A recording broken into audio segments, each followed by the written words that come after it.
Hey, what's up guys? This is Nathan at Bluestone Farms. Today is the day where we are going to finally move our pigs out to our bottom field. I've been looking forward to this for a little while now. Come on, baby. First we needed to get the trailer over there. I don't know if I'm pointing at it. We need to get the trailer back there first. The bucks were using that as their house. I've already got their fence moved this morning. Gave them one of our chicken tractors. That's where they're currently staying at now. These guys are ready to get moved out. They are getting new ground. They are just a little bit over 8 weeks old now. They have been in here for a little bit over 2 weeks now. They have been trained to the Premier 1 fence. Today's day 3 that they're on it. They are ready to come out. They have rooted this place up. They have knocked the weeds down for the most part. We got a couple here and a little bit over there, but they have really rooted it up and tilled it up in here, and they are ready to get on some fresh grass. But first, before we move them out, we gotta set up their fence. So we gotta take this one down. We gotta get a couple more rolls out, and we'll go set that up, hook up to the trailer, load them up, and we'll take them out.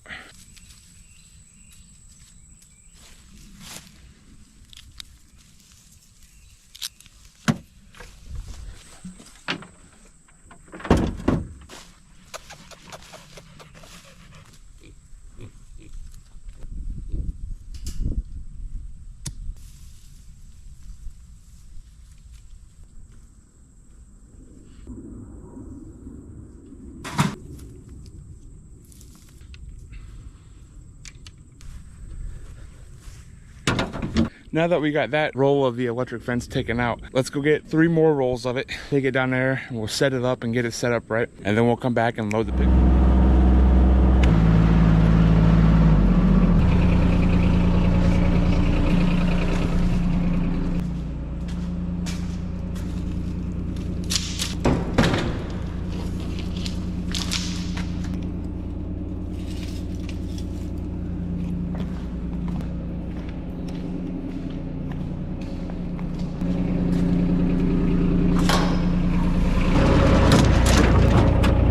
I briefly mentioned that I moved the bucks earlier because they were using the trailer as their house.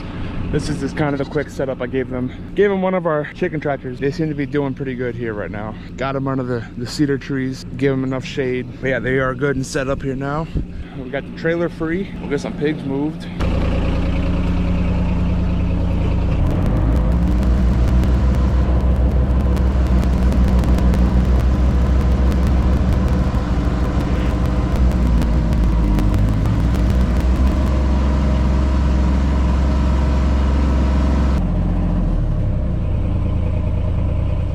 This is kind of the spot where it's hard to really do anything with. And then down below the hill right here, where it kind of opens up all down through there, it's mainly floodplain, and it does stay wet. It'll flood a lot. If we get a really good rainstorm, usually it'll kind of have some type of water rolling over it. This is kind of where I run the pigs at. I run them up on this higher ground, and I will run them down through there as long as the weather's right, which if you stay on top of the weather and just make sure that no huge storm is coming through, it's not hard. So this is where we run our pigs through this part of the field. I'll run 4 100-foot length fences. So what's that? That's 10,000 square foot, I believe. So we'll do that, and we'll keep them in different. So we'll do like 1, 2, 3, and then we'll kind of just go back and forth all up through here. And it kind of just helps improve everything. The soil, the pigs benefit, the soil benefits. I can see right now different spots where I've had them last year where the grass is growing thicker and better.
The pig fence is now set up.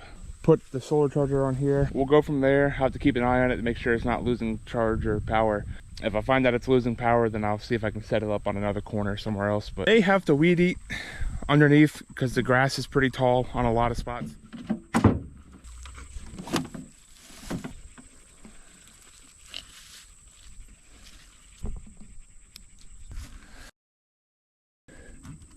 I think that'll all hold. Let's go ahead and turn this charger on.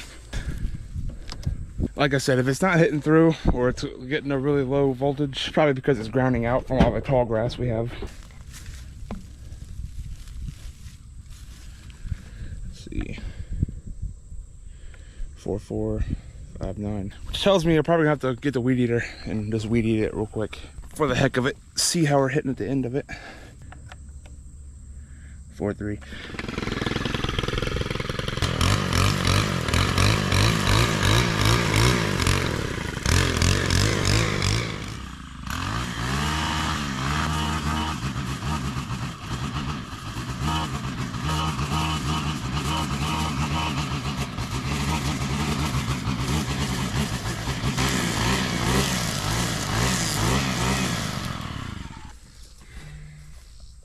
Let's see, are we on? We are on.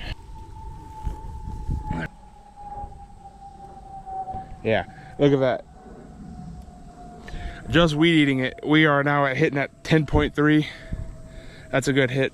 I've got it hooked up that way where the shock is basically going around and it's coming back through here. Top wire, 10.0. That's a good hit. Let's do the bottom wire. 9.6.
The trailer is now backed up to the pig pen.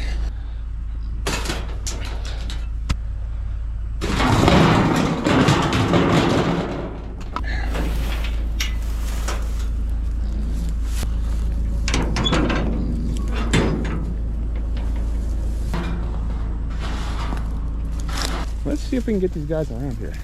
They might come around, they might not come around, we'll see.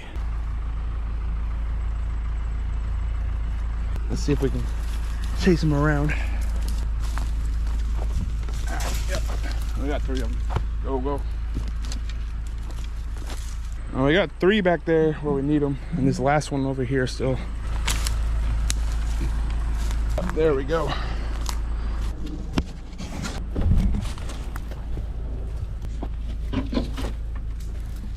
Cool. We'll put that board there so they can't go back around. Now it's just pretty much straight shoot in there. Let's see if they want to run into the trailer. It's not looking like it. Nope, we're going that way. Yep, right into the trailer. Go, go, go. Go, go, go. I made it. See how easy that is? That's so easy. Look at them. Really, the hard part is just getting them in this part by just chasing them around the back of the house.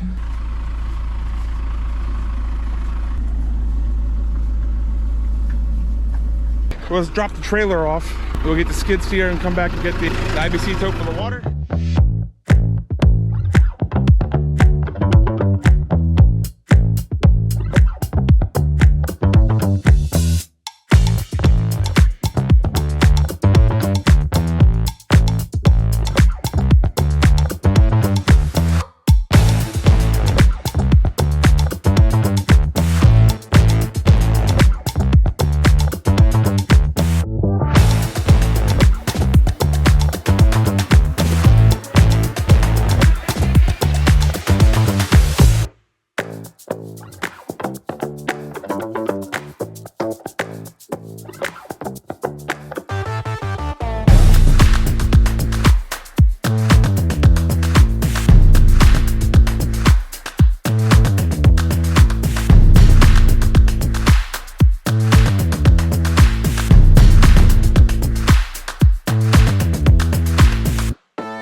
We just finished up setting up this whole pen.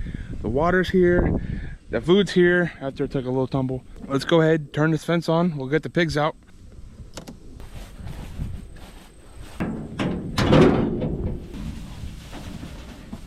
Oh.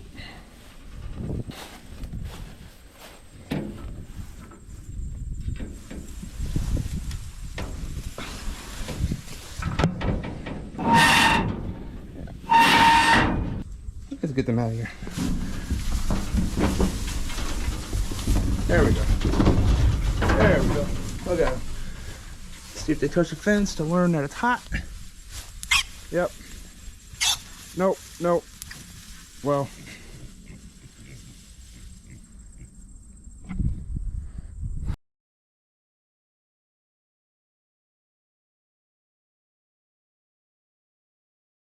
That was an adventure getting them back in the pen. That was actually the first time I've ever had that happen like that. And that was my fault. I didn't really go through and check the bottom strand along the fence. On this style of fence, the bottom strand, you can kind of move it up and down. It'll slide up and down. I'd kind of left it in a higher position from the pigs I had last year. The bottom in the corner back there where they got out at, it was pretty high up, and they kind of came out and just touched the fence. And you know, pigs are an animal that they don't really jump back when they get shocked. They typically kind of plow through something. They end up just all going right underneath the bottom strand. It took me about 45 minutes to get them all back in. I mean, they ran all down through the fields. It was a pain in the butt. The way I got them back in was I ended up just opening up this corner here, and at that point they had pretty much gone up through this field and down on the other side of the trees through here.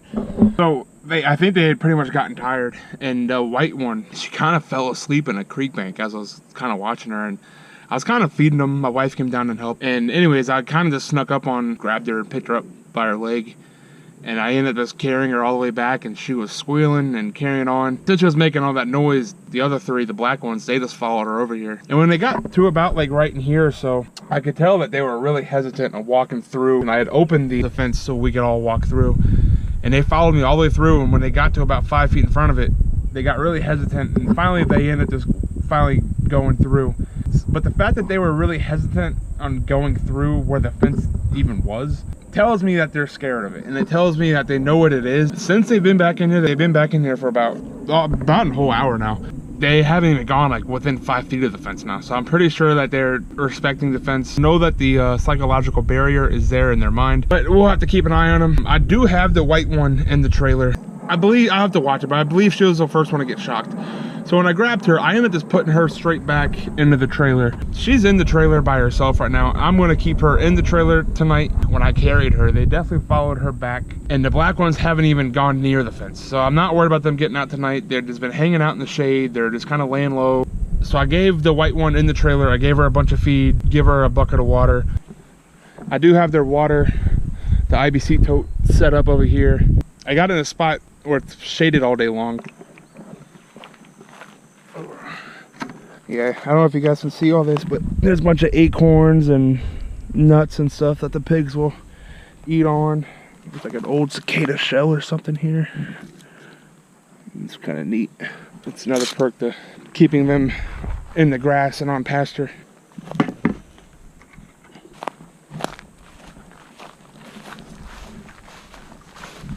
I lowered the bottom strand over there, and I kind of moved that post a little bit to see if we can get it to not be so high off the ground. But this one, she's kind of having fun. She's in here eating. Go ahead and pull this. Make sure she does not come out, because I want her in there tonight. Because I know that if she's in there, the black ones are not leaving.